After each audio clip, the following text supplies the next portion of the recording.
Hey, you're watching the Press Row. I'm Jenny here with Barry. I mentioned earlier, NFL draft time starts Thursday night.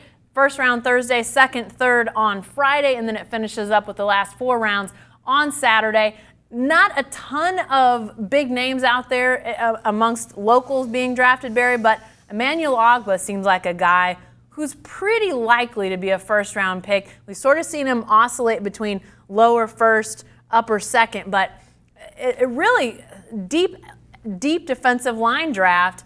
Where does he fall? Is he a first-day guy, or does he fall into that second day?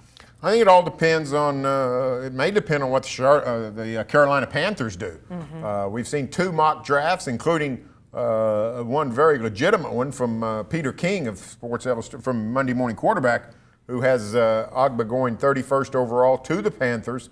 That'd be a great spot for Emmanuel. Go to an established team, defending NFC champion, team that could use some defensive line fortification. Yep. In some ways it's better to go late first than early first, because you're going to a much better team. You can make get a bigger impact in terms of big games, big spotlight, big stage. Right. So if he falls that far, that'd be great. Now if he slips into the second, he's back into some struggling teams, and maybe a better chance to play, but not a better chance to win. So he's probably going to go first among the Oklahomans. And, if he goes in the first round, especially to the Panthers, that'd be a great spot. Yeah, and, I think that there is some question out there about his pass rush ability. We saw, obviously, ton of sacks at OSU. The last 3 years he was in Stillwater, just unbelievable production from the pass rush, getting the quarterbacks. Some questions, though, out there.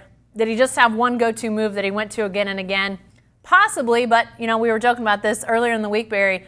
Some people, when Blake Griffin left OU, said he just dunks the ball all the time. Well, yeah, because that's what he can do, and it's pretty highly effective. So, it's not to say that it applies to Emmanuel Ogbah, but perhaps it was one of those deals where he found out, hey, this works. I'm just going to keep going to it, and it's definitely paying dividends for my team. I think he's a guy, work ethic-wise, he can develop other skills, and I think athletically he's got that ability as well. But then I think the other question, Barry, is run stop ability, and is that a question that comes up with defensive linemen across the Big 12? There are some good ones out there, but this has become such a passing league. Is that a question that's going to dog not only Emmanuel Ogbah, but maybe some other guys? Yeah, I think it will. Now, Ogbah's a little bit ahead of the curve. Oklahoma State, in run situations, they often moved him from defensive end into defensive tackle.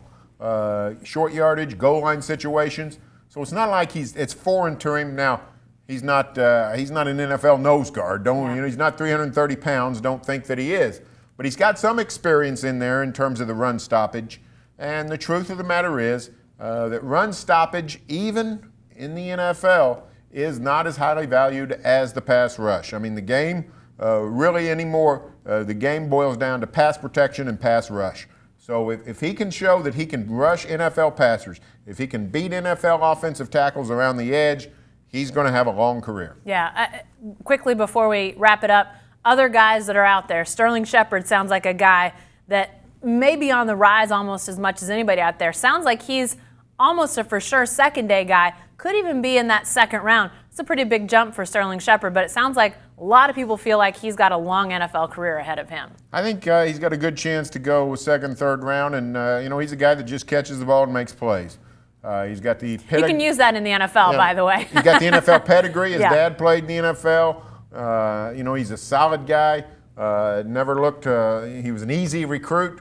He was never in trouble. Mm-hmm. Just a pristine prospect is what he is in terms of character and dependability. That goes a long way in the NFL because they don't want any headaches. They have to sometimes take headaches for the superstars. They want your support people to be guys you can count on. Teams know they can count on Sterling Shepard. I think he'll fall into a pretty good place. Yeah, and that's actually something about Ogbah I think is worth noting as well. A guy that never got into any trouble as far as we know. Totally solid, good locker room guy. I think those things will play well. Another name I'll mention, look at Devontae Bond. See where he goes. I'm curious to see where he ends up, the former Sooner. A guy that we're sort of hearing that might end up getting drafted higher than Eric Stryker, a guy that is very similar but maybe better in pass situations, covering the pass, dropping back, doing those sorts of things. So an intriguing prospect there. But again, Thursday night, first round, second and third on Friday, wraps up on Saturday. Be sure to stay with the best coverage team anywhere at newsok.com and every day in the Oklahoman.